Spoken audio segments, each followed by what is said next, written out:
আসসালামু আলাইকুম ওয়া রাহমাতুল্লাহ। নাহমাদুহু ওয়া নুসাল্লি আলা রাসূলিহিল কারীম।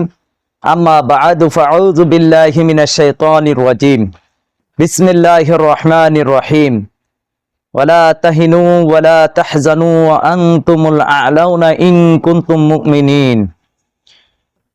সম্মানিত দর্শক ও শ্রোতা, আশা করি মহান আল্লাহ রাব্বুল আলামিনের অশেষ মেহেরবানিতে সকলে ভালো ও সুস্থ রয়েছেন। আজকের আলোচনার বিষয়বস্তু পশ্চিমবঙ্গের সংঘাত, দ্বিতীয় আরেকটি গণহত্যার জন্য বাংলাদেশ কতটুকু প্রস্তুত। আপনারা জানেন, সাম্প্রতিক সময়ে পশ্চিমবঙ্গে বিজেপি ক্ষমতায় আসার পরেই মুসলমানদের উপর অত্যাচার, নির্যাতন, নিপীড়ন ব্যাপক আকারে বৃদ্ধি করা হয়েছে। যদিও ইতিপূর্বেও মুসলমানদের উপর নির্যাতন হতো, কিন্তু পশ্চিমবঙ্গে মমতাকে ক্ষমতাচ্যুত করার পরেই সেখানে মুসলিম গণহত্যা ইতিমধ্যে শুরু করে দেওয়া হচ্ছে। মমতাকে কেন ক্ষমতাচ্যুত করা হয়েছে, আমরা কেন ক্ষমতাচ্যুত বললাম? কারণ মমতাকে ইলেকশন ইঞ্জিনিয়ারিং এর মাধ্যমে ক্ষমতাচ্যুত করা হয়েছে, যেটি তাদের পূর্ব পরিকল্পনারই অংশ মর্মে আমি গত ভিডিওতে আলোচনা করেছিলাম, যেখানে আমরা বলেছি যে মমতাকে যে ক্ষমতাচ্যুত করা হবে সেটি আজ থেকে প্রায় 7 বছর আগে ইমাম মাহমুদ হাবিবুল্লাহ তার লিখিত বই গজওয়াতুল হিন্দের সংক্ষিপ্ত আলোচনা বইয়ে সেটি তিনি আলোচনা করেছেন যে বাংলাদেশে হামলার পূর্বে উগ্র হিন্দুরা কি করবে। মমতাকে ক্ষমতাচ্যুত করে সেখানে কট্টরপন্থী উগ্র বিজেপি সমর্থককে বসানো হবে, যে অখণ্ড ভারত বা রামরাজ্য প্রতিষ্ঠা করতে চায়। আমরা ঠিকই দেখলাম যে মমতাকে ক্ষমতাচ্যুত করা হলো এবং সেখানে কট্টরপন্থী হেমন্ত শর্মা এবং বিশেষ করে শুভেন্দু অধিকারীকে বসানোর পায়তারা করা হচ্ছে। আর শুভেন্দু এসেই মুসলিম গণহত্যার পথকে আরো ব্যাপক আকার ধারণ করছে, উন্মোচন করতেছেন। প্রকাশ্যভাবে মুসলিমদেরকে আপনার গণহত্যার জন্য হুমকি দেওয়া হচ্ছে এবং তারা কাজ শুরু করে দিয়েছে। পশ্চিমবঙ্গের সংঘাত এটি আরেকটি গণহত্যার পথকে উন্মুক্ত করতেছে। যেমনভাবে আপনারা জানেন 2002 সালের গুজরাট দাঙ্গার মাধ্যমে নরেন্দ্র মোদী ক্ষমতায় আসে। আবারও পশ্চিমবঙ্গে তারা যে গণহত্যা চালাবে এবং বাংলাদেশের মুসলিমদের দিকেও গণহত্যা চালাবে, আর সেই গণহত্যার পথকে সুগম করার জন্য, ক্লিয়ার করার জন্য তারা পশ্চিমবঙ্গ সহ বাংলাদেশের 3 দিক দিয়েই কট্টর বিজেপি পন্থীদেরকে ক্ষমতায় বসানো হয়েছে। আপনারা দেখেন স্ক্রিনের মধ্যে বর্তমানে ল্যান্ড 72% ল্যান্ড বিজেপির নিয়ন্ত্রণে, 78% জনগণ বিজেপির নিয়ন্ত্রণাধীন। বাংলাদেশের একদিকে বঙ্গোপসাগর আর 3 দিকেই হচ্ছে বর্তমান বিজেপি নিয়ন্ত্রিত। 4 দিক থেকে বলা যায় 4 দিক থেকে বাংলাদেশকে তারা অ্যাটাক করার যে পূর্ব পরিকল্পনা, সেটির জন্য পশ্চিমবঙ্গকেও তারা তাদের নিয়ন্ত্রণে নিয়ে নিয়েছে। এমত অবস্থায় প্রত্যেকটা মিডিয়াতে আজকে দেখবেন সংবাদ আসতেছে 1 কোটি ভোটারকে ভোটার তালিকা থেকে বাদ দেওয়া হয়েছে। এর মানে ভোটারকে বাদ দেওয়া মানে সেই দেশের নাগরিকই না সে। বলা হচ্ছে যে ও অবৈধ অনুপ্রবেশকারী, আর অবৈধ অনুপ্রবেশকারী হিসেবে তাদেরকে এখন বাংলাদেশে পুশিং করা হবে। সামনেই দেখবেন আরেকটা গণহত্যার দিকে তারা যাচ্ছে। আরাকানের রোহিঙ্গা মুসলিম মা বোনদের উপর যে গণহত্যা 2017 এবং 18 সালে করেছে, আবার 2026-27-এর দিকে অথবা আরো সামনে আমরা আরেকটি গণহত্যার সাক্ষী হতে যাচ্ছি। অনেকে এখনো বিষয়টাকে গুরুত্ব দিচ্ছেন না। মনে করতেছেন যে এটা রাজনীতিক একটা বিষয়, আসলে না। তাদের যে ধর্মীয় চিন্তা চেতনা, অখণ্ড ভারত প্রতিষ্ঠা, রামরাজ্য প্রতিষ্ঠা, ধর্মযুদ্ধের প্রিপারেশন, সেটি তারা করতেছে। এমত অবস্থায় বাংলাদেশ কতটুকু প্রস্তুত আছে এই গণহত্যা মোকাবেলার জন্য?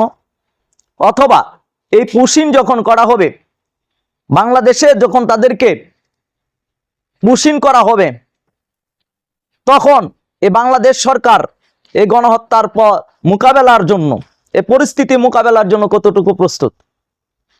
এখন অনেককে দেখতেছি তারা বলতেছে যে বাংলাদেশে তাদেরকে ঢুকতে দেওয়া হবে না।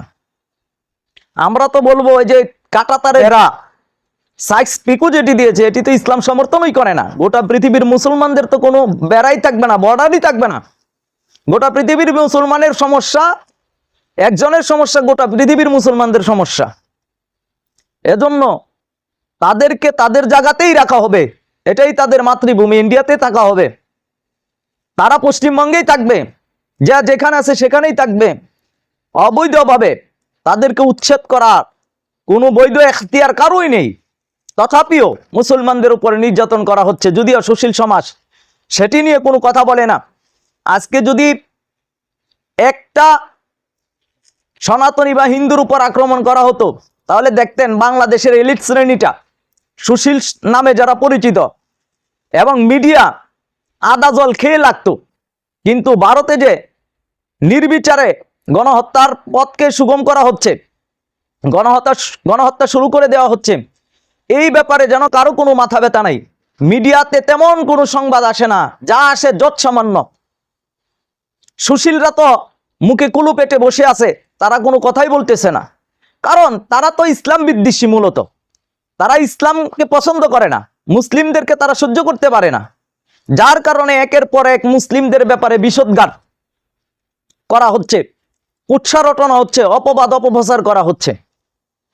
এমত অবস্থায় আমরা বলবো ভারতের যে বর্তমান অবস্থা, এটি দিনকে দিন আরো ভয়ানক আকার আকৃতি ধারণ করবে, যার কারণে আল্লাহ তাআলা সতর্ককারী বান্দা হিসেবে ইমাম মাহমুদ হাবিবুল্লাহ, মুসলমানদের অভিভাবক, মুসলমানদের আমির, গজওয়াতুল হিন্দের আমির ইমাম মাহমুদ হাবিবুল্লাহকে পাঠিয়েছেন। 2017 সালে বেলায়েত প্রাপ্তের পর থেকে উনি জাতিকে এই বিষয়ে সতর্ক করতেছেন। মুশরিকদের যে ফিতনা এবং তৃতীয় বিশ্বযুদ্ধের যে ফিতনা, এটি যে জাতিগত কিয়ামত, এই বিষয়েই কেবল উনি মানুষকে সতর্ক করে আসতেছেন।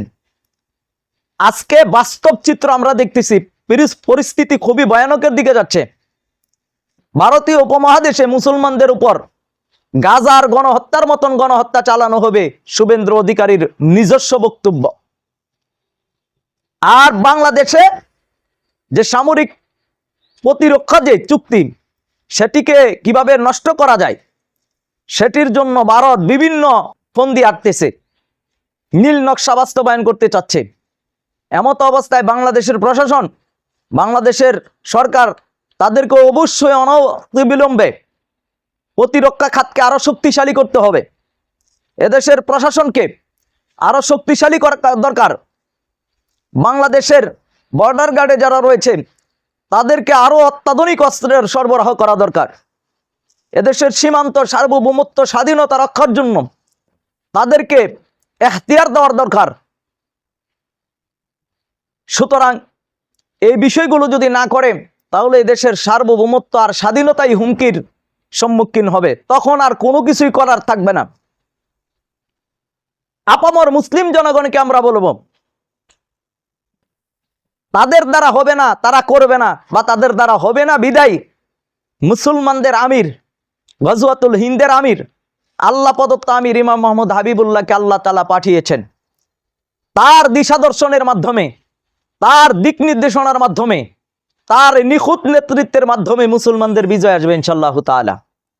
এজন্য আমরা বলবো, শুধু একটা হাদিসই আপনাদের স্মরণ করে দিতে চাই।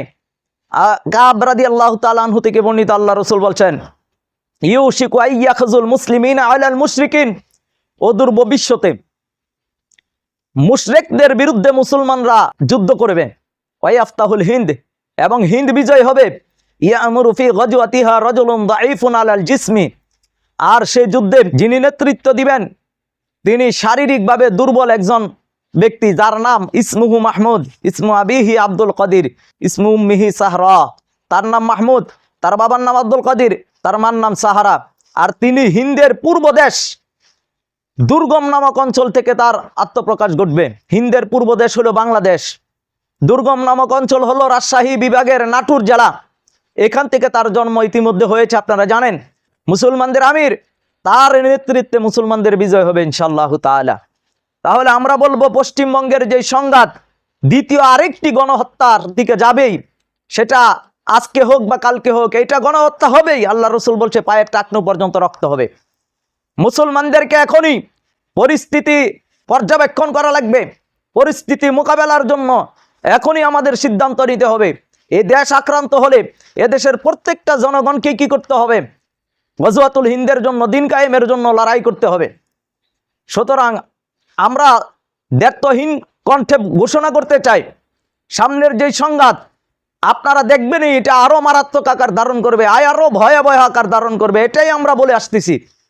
এখনো যারা ঘুমের ঘরে পড়ে আসেন অথবা ঘুমের মান ধরতেছেন, আপনাদেরকে বলবো, যদি সতর্ক না হন, ক্ষতিগ্রস্ত হলে আপনিই হবেন, আপনার দেশ হবে, আপনার সম্পদ, আপনার জীবন, আপনার জান আর মাল ক্ষতিগ্রস্ত হবে। আর যদি আগেই সতর্ক হন, সতর্ককারী বান্দার ডাকে সাড়া দিয়ে, তাহলে জানমালের ক্ষয়ক্ষতি কম হবে ইনশাআল্লাহ তাআলা। আল্লাহ তাবারক ওয়া তাআলা সামনের যে সংঘাত, সামনের যে ফিতনা, এগুলো থেকে আল্লাহ তাআলা আমাদেরকে নিরাপত্তা দান করুন, নিরাপদ আশ্রয়স্থল দান করুন। আল্লাহ তাআলা আমাদেরকে এবং মুসলিম উম্মাহকে হেফাজত করুন, এবং আল্লাহর মনোনীত বান্দা ইমাম মোহাম্মদ হাবিবুল্লাহর নেতৃত্বে ঐক্যবদ্ধ হয়ে দিন কায়েমের জন্য কাজ করার তৌফিক দান করুন। আমিন ইয়া রাব্বাল আলামিন। আসসালামু আলাইকুম ওয়া রাহমাতুল্লাহ।